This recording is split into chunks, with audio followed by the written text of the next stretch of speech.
I must say, I'm surprised to see an Oki as captain. I must say, that one surprised me quite a bit. Your people aren't known to get out and about so readily. They usually prefer more natural settings, don't they? In fact, I've rarely heard of anyone even bartering with them. They're very isolated. But I have heard great things about your abilities.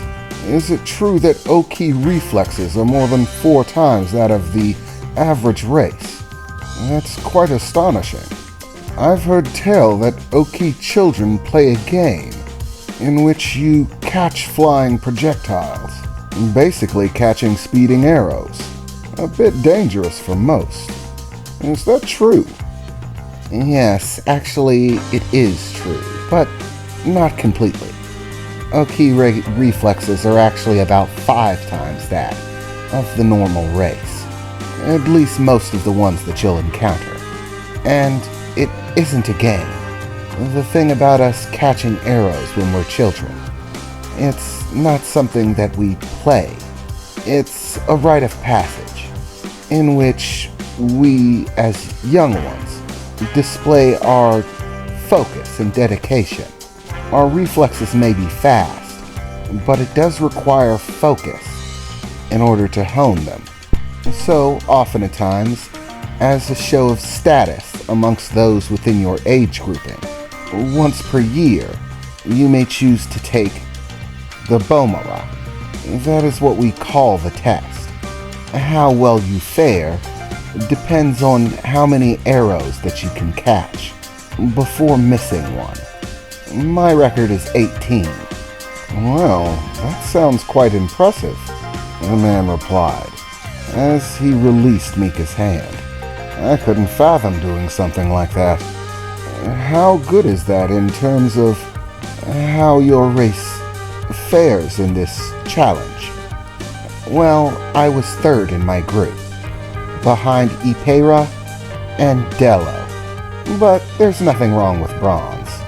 Besides, the test is less about beating others, and more about showing you have the focus to stand amongst those beside you. So placing lower or higher than someone else doesn't really negatively or positively affect you, so long as you show that you have dedicated yourself to attain the focus. I see. Very interesting culture indeed, he replied, running his hand across his somewhat scaly chin. Well, I am simply happy to see a female with some authority. There are many races that do not favor such things, Vima replied, interjecting for a moment. Oh, so you're Vima, the assistant, correct? It's nice to meet you too, Mika said, extending her hand and getting a gentle shake from Vima. Well, I'm no expert on Kothians in appearance, but if I had to take a guess, I'd say you're quite the looker. So, why are you gallivanting around the universe with an envoy instead of pampering a few children, or being somewhat of a model? Well, I thank you for the compliment, Vima replied. I have been told that I am attractive. However, I do not let it affect what I choose to do. My envoy's work is very important. I find it a much better use of my time than simply waltzing around trying to look pretty. As the captain of her own starship, I would expect you to understand such a thing. Not all of us ladies are so consumed with just looking pretty. Are we, Captain? No, I suppose we're not, Mika replied. Captain, all preparations are ready. All systems a-go, one of the crew members on the bridge shouted, as Mika turned around to acknowledge him, giving him a nod. Okay, my guests, prepare yourself for Exovol's maiden voyage, Mika said, walking back to the captain's seat and taking it as stoically as she could. trying her best to look impressive. "This is the captain speaking. We are now going to disembark," Mika said, after clicking a few buttons to initiate another ship-wide broadcast. "All hands ready. Vermi?" Mika said, looking over to the short-statured purple figure sitting in the pilot's seat. "Take us out. And do me a favor. Don't scratch the paint job. It's brand new." "Aye, aye, Captain," Vermi replied, with a smile on his face. "Oh, don't you worry. I'm gonna treat you right," he said, stroking the control panel a few times before he began to operate the controls. The signal to docking bay doors sent. Doors opening to maximum width.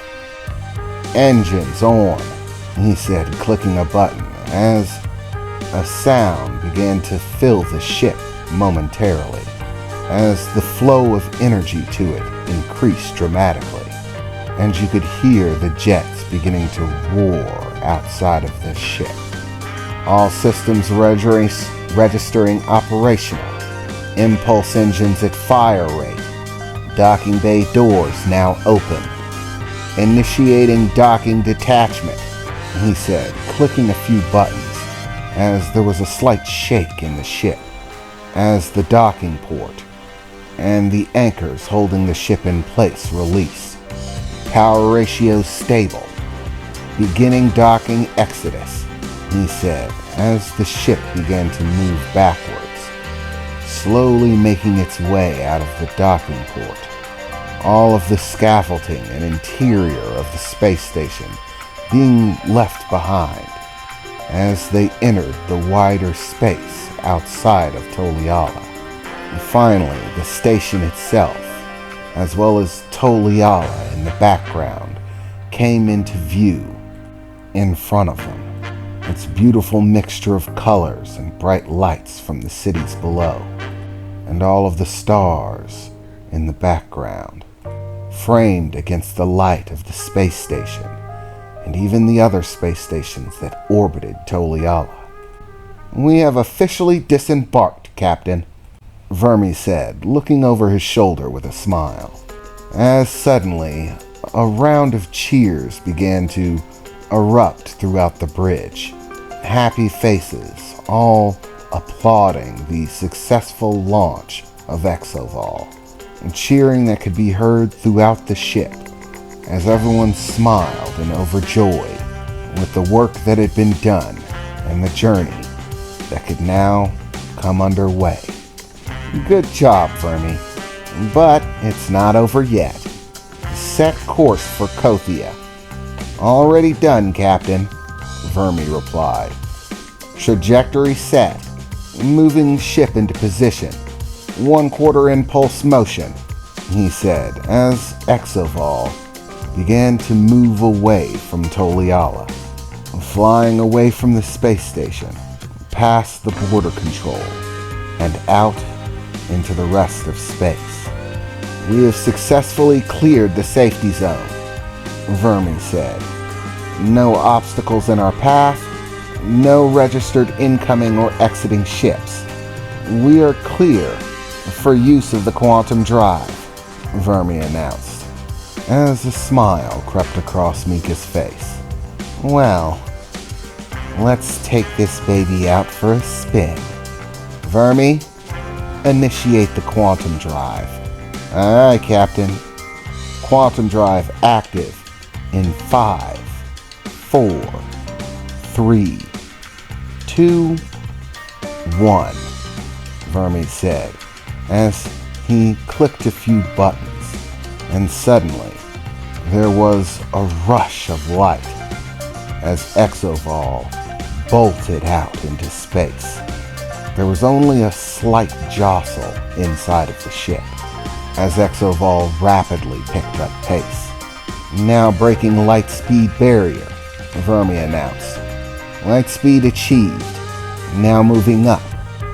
Light speed 2. Light speed 3. Light speed 4, Vermi announced, as they cleared one speed barrier after the next. Now reaching stable traveling speed. Light speed 14. Stabilizing engines. Setting presets and marking course, Captain. Congratulations. We are on our way.